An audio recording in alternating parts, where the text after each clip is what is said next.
Bad labs? It's time for some good labs. If you watched my previous video where I talked about my bad labs, then this is the update to that video. If you have not watched that video, you can still watch this video, or you can go back and watch that video first. Either way, good news is here. Hey everybody, it's Allie. I'm on a fantabulous weight loss journey, and hopefully you'll subscribe and come along for the ride. So please forgive my splotchy red skin. I just got out of the shower. I am so excited to make this video that I literally could not wait. So you are getting full Allie in the raw right now, because that's how excited I am. If you haven't watched my previous video about bad labs, I'll give you a brief overview, just a little reminder for people who did watch it. So in my previous video where I talked about those bad labs, the main concern that we had was that my ALT, which is liver related, was high. It was not astronomically high, but it was well above the normal range. And it was something that my doctor wanted me to make some adjustments to my diet and then come back in a couple of weeks, redo the blood work and see if there was improvement. And I am here to tell you that there was huge improvement. Huge. So I was able to lower my ALT by 22 points, which is a big deal. She was hoping for just a few points, but I managed to drop it by more than half of what it was.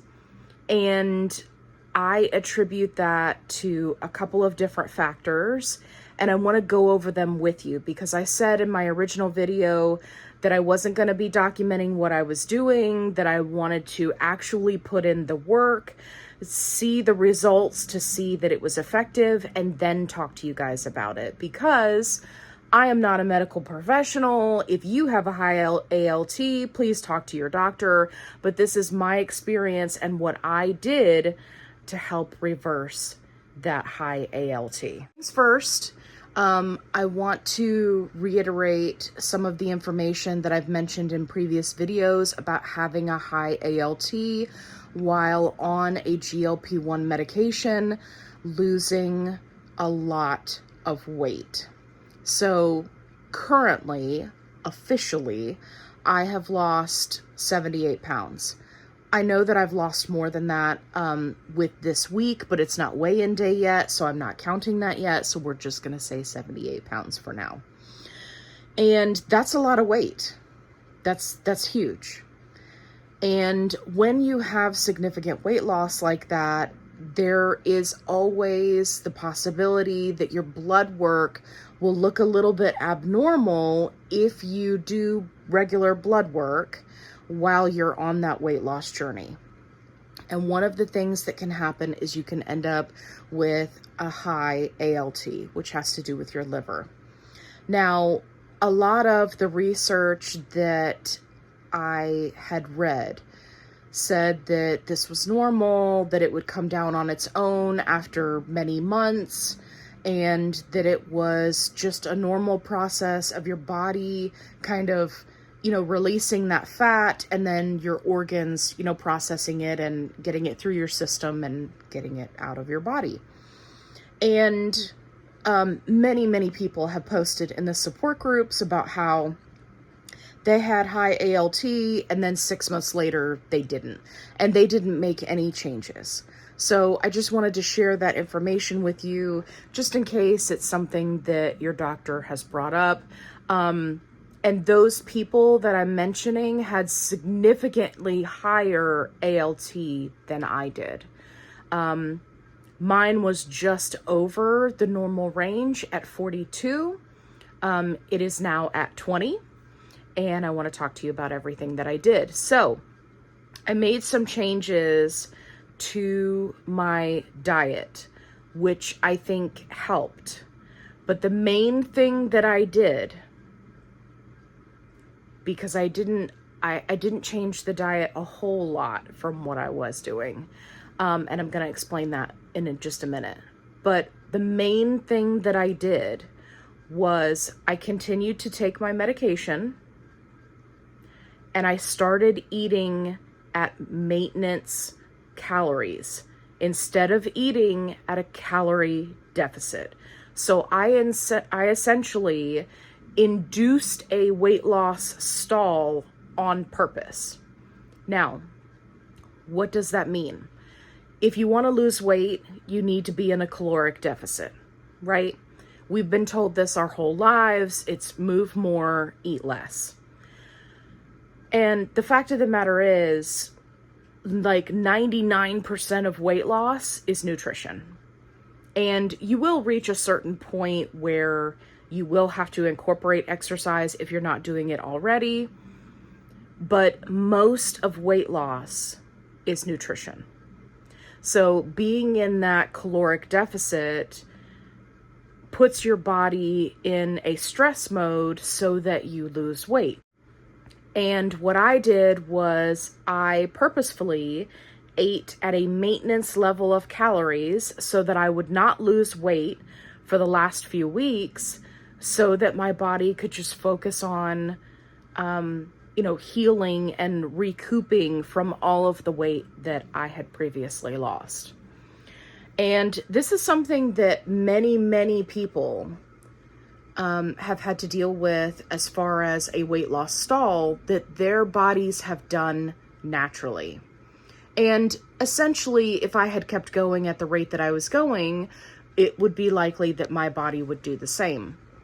A weight loss stall is natural. It is not natural for your body to be in a caloric deficit for months and months and months and months and months. It is something that nutritionists are now saying that it would be better for people to calorie cycle, where they lose some weight and then go up a little bit in calories, and then lose some weight, come back down in calories, and then go back up and then come back down. But we'll save all of that for another video. So I was eating at maintenance level calories. I continued to take my medication every week.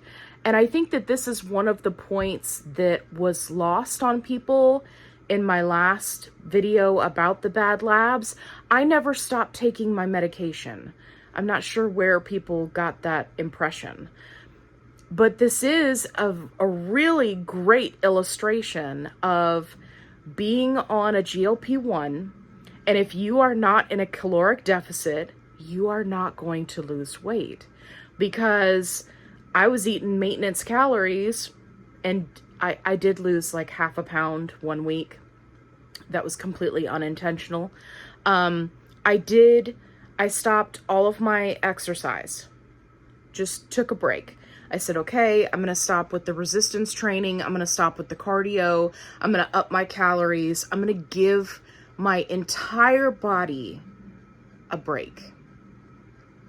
Because that's what the labs were saying to me as a layperson. And that's exactly what I did. And it worked. Now, nutritionally speaking, what I did was the first week, I completely cut out all animal products. I had been hitting the processed meats like rotisserie chicken and lunch meat really hard. Because for me, on my Mounjaro journey, it makes a lot of things taste weird. And I really struggle with protein because it just makes things taste weird. Like chicken that I used to be able to eat, that I would cook on my own with the same seasonings, the same marinades, like they just don't taste right. So I really struggle because once I get that weird taste, I can't finish the meal. Whatever it is. My body is like, nope, we're done. We're not going to eat that. And I had really been struggling with that. Now, I did find that the Publix and Publix and Sam's Club rotisserie chickens chef's kiss. They taste the same every time. So I was like, okay, this is great. And then also the Publix turkey meat, not boar's head, but like the regular Publix brand, oven roasted turkey meat, phenomenal. By the way, if you've never gotten the dinner cut, which is, you know how they cut the deli meat themselves, the dinner cut is like a really thick slice instead of like thin slices for sandwiches. It's like thick slice. If you like turkey lunch meat, please go try that, because never in my life have I tried the dinner cut. It was freaking phenomenal, at least with the turkey meat. I can't speak to other meats, but yeah, if you haven't tried that, give it a try, because it was fantastic. I don't know that I'll ever go back to the thinly shaved meat ever again. Like, it was just great. Okay, got off on a tangent. So I was hitting the processed meats pretty hard. So I switched it up that first week, just completely cut out the animal products, cut out all the milk. I wasn't doing my, I did my vegan protein shake in water, which I was not really thrilled about. But I cut out all the milk, all the dairy, all the cheese, all of the meats, just went vegan for a week. That was really hard because when I got the bad lab results, I had just gone to the grocery store. So I only had like tofu and edamame and things that I normally have that I normally eat anyway. So it was really challenging to get in enough protein and not consume animal products. So my doctor had said that that would be helpful. She really wanted me to keep that up long term. I gotta tell you, that was really hard. If you are vegan or vegetarian or pescatarian and you know the challenges of trying to meet your protein goals, I just want you to know that I am sending you a really big hug, because that was very challenging for me.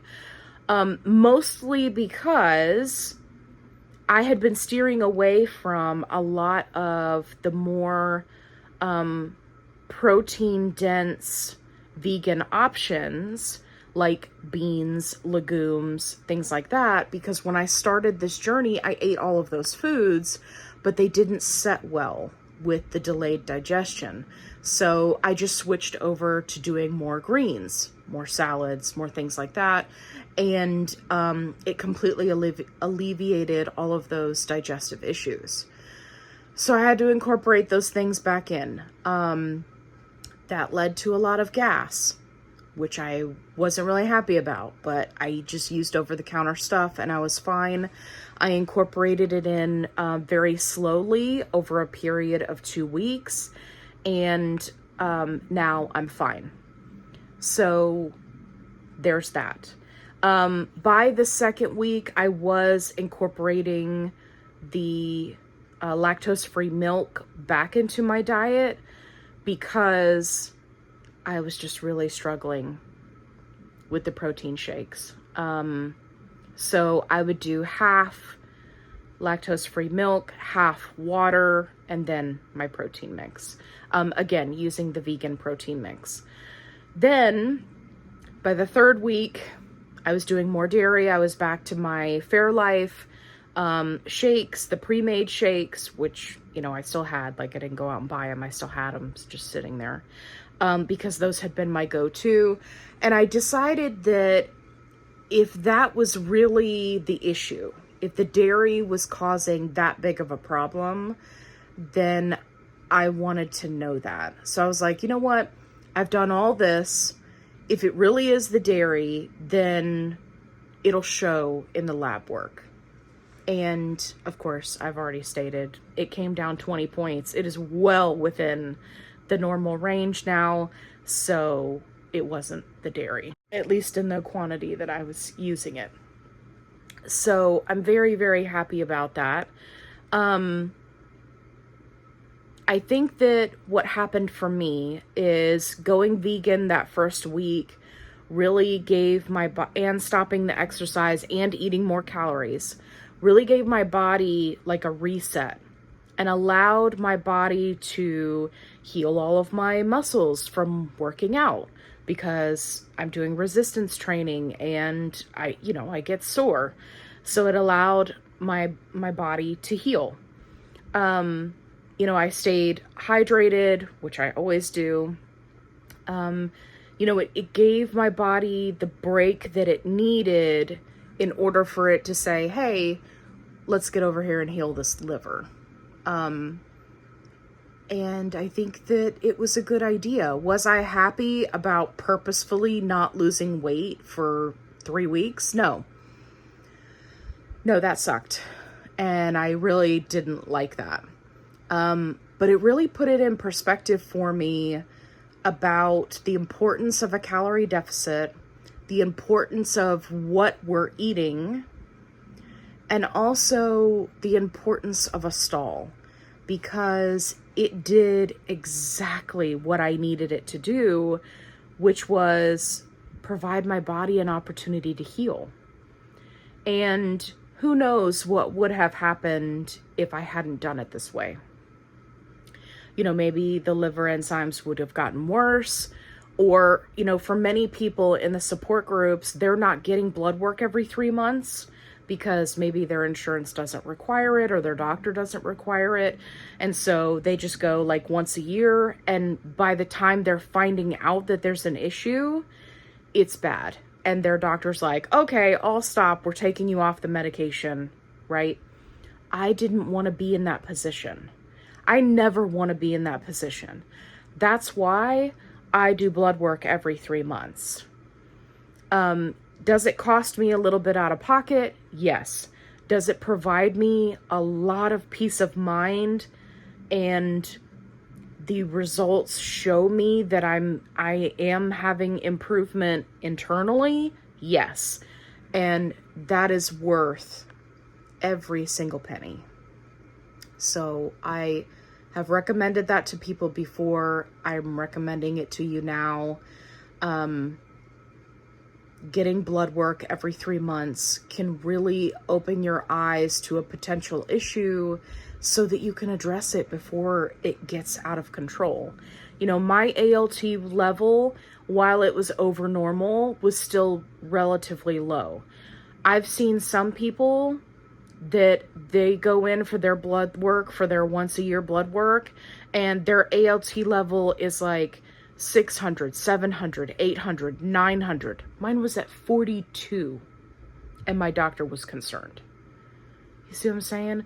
But if it's slowly climbing over the entire year and you don't know because you're not getting blood work, by the time you get to that point, there's a bigger problem. Or it may compound itself into multiple issues, right?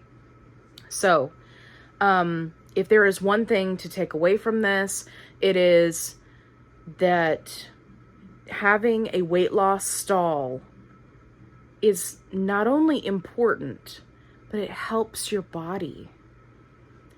Don't be so focused on that number on the scale. I know it's so easy to become obsessed with the amount of weight loss every single week. You need to actively work against that. And if you hit a stall, you hit a stall. Do you need to evaluate all of the factors? Yes, absolutely. You 100% need to evaluate all the factors just in case you need to move up in dose or you need to adjust your calories, right? But at the same time, don't let a stall ruin your day, your month. Like, your body knows what it's doing. And if you need a weight loss stall, you need it for a reason. So, I hope that you found this video helpful. If you did, give me a thumbs up. If you haven't already, subscribe. I'd love to have you along for the ride. Check out my other videos. I have tips and tricks that can help you along your weight loss journey. And if you're looking for a positive-only support group, I've got you covered. Link in the description box below. And as always, be kind, rewind.